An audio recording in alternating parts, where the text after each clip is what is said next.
Baik, yang pertama adalah perencanaan penulisan karangan ilmiah.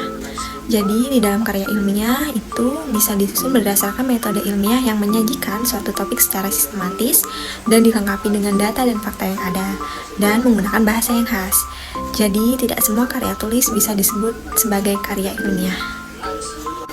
Jadi, ada beberapa tahapan dalam penyusunan karya ilmiah. Yang pertama itu ada persiapan.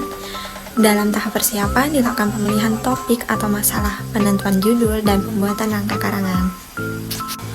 Selanjutnya yang kedua adalah pemilihan topik atau masalah. Jadi pemilihan topik yang akan diangkat di dalam karya ilmiah adalah penyusun karya ilmiah lebih baik menulis sesuatu yang menarik perhatian dengan pokok persoalan yang benar-benar diketahui daripada menulis pokok-pokok yang tidak menarik atau tidak diketahui sama sekali. Selanjutnya, tahap yang ketiga yaitu penentuan judul.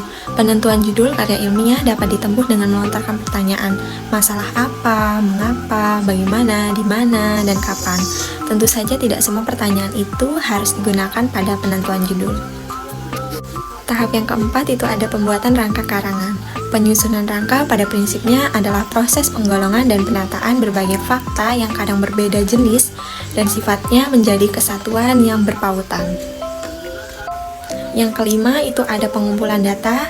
Jika judul karya ilmiah dan rangkanya sudah disetujui oleh pembimbing atau lembaga pendidikan yang bersangkutan, penyusun sudah dapat melakukan pengumpulan data.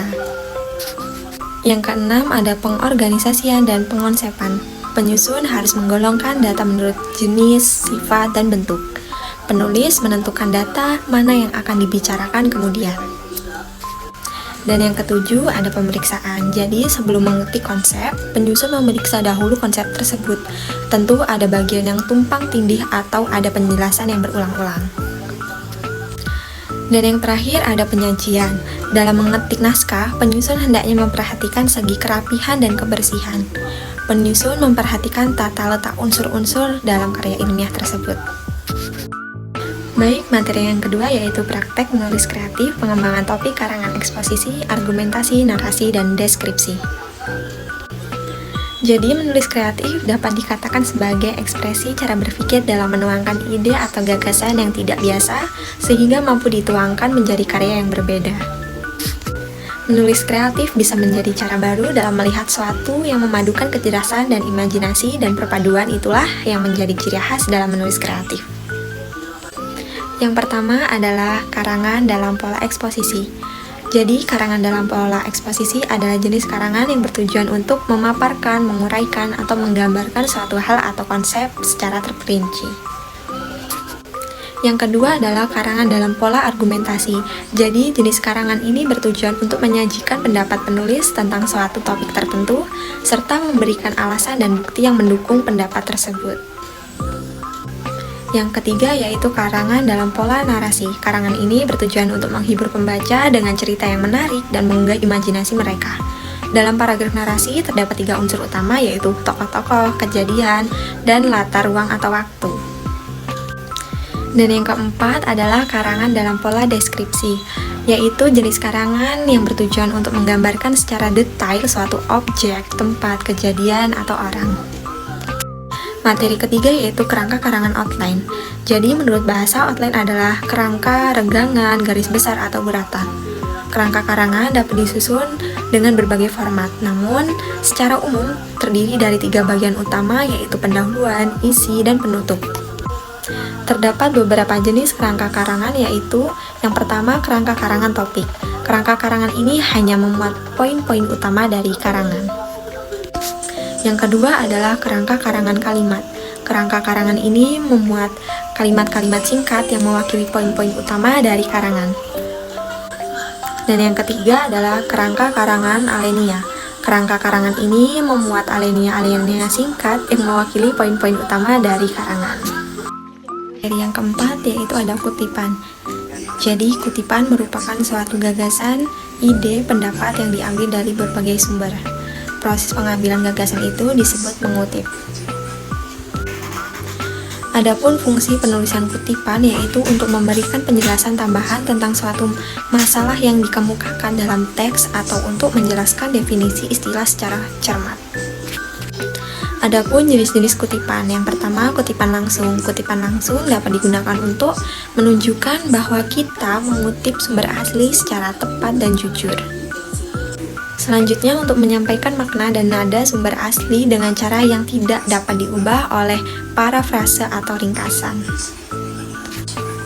Yang kedua ada kutipan tidak langsung. Kutipan tidak langsung digunakan untuk menyederhanakan atau mengklarifikasi teks atau ucapan sumber asli yang dirumit atau tidak jelas. Dan yang selanjutnya menyajikan informasi dari sumber asli dengan cara yang lebih singkat atau padat. Dan yang ketiga ada kutipan pada catatan kaki. Catatan kaki ini berfungsi memberikan keterangan mengenai kalimat yang dikutip pada halaman tersebut. Dan yang keempat ada kutipan pada daftar pustaka. Kutipan dalam daftar pustaka merupakan informasi mengenai sebuah kalimat yang telah dikutip atau disisipkan dalam tulisan dari karya tulis lain pada bagian daftar modul. Kutipan jenis ini bertujuan untuk memberikan informasi mengenai karya tulis atau buku yang memaparkan tentang kalimat kutipan tersebut secara mendetail. Dan materi yang kelima adalah abstrak dan daftar pustaka. Adapun hal-hal penting dalam membuat abstrak yaitu tidak mengandung informasi baru, kalimat sederhana yang tidak bertele-tele, menghindari singkatan dan istilah sekali saja, dan panjang abstrak. Perlu diperhatikan bahwasanya dalam pembuatan daftar pustaka ada 7 hal diantaranya. Yang pertama, daftar pustaka tidak diberi nomor urut. Yang kedua, nama penulis diurut menurut abjad. Yang ketiga, gelar penulis tidak dicantumkan walaupun dalam buku yang dikutip penulis mencantumkan gelar. Yang keempat, ada daftar pustaka diletakkan pada bagian terakhir dari tulisan. Yang kelima, masing-masing sumber bacaan 2 spasi. Dan yang keenam, masing-masing sumber bacaan diketik dengan jarak baris atau spasi. Dan yang terakhir, yang ketujuh, ada baris pertama diketik dari garis tepi atau margin tanpa idensi, dan untuk baris-baris berikutnya digunakan idensi 4 atau 7 ketukan. Materi yang keenam yaitu membaca kritis.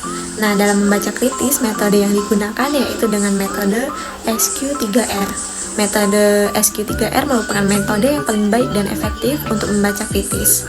Adapun langkah-langkah metode ini terdiri dari survei atau menyurvei buku, question, mengajukan pertanyaan, read, membaca secara menyeluruh, recall atau menjawab pertanyaan, dan yang terakhir, review atau mengulang dan menelusuri isi. Selanjutnya materi yang ketujuh adalah menulis karya ilmiah.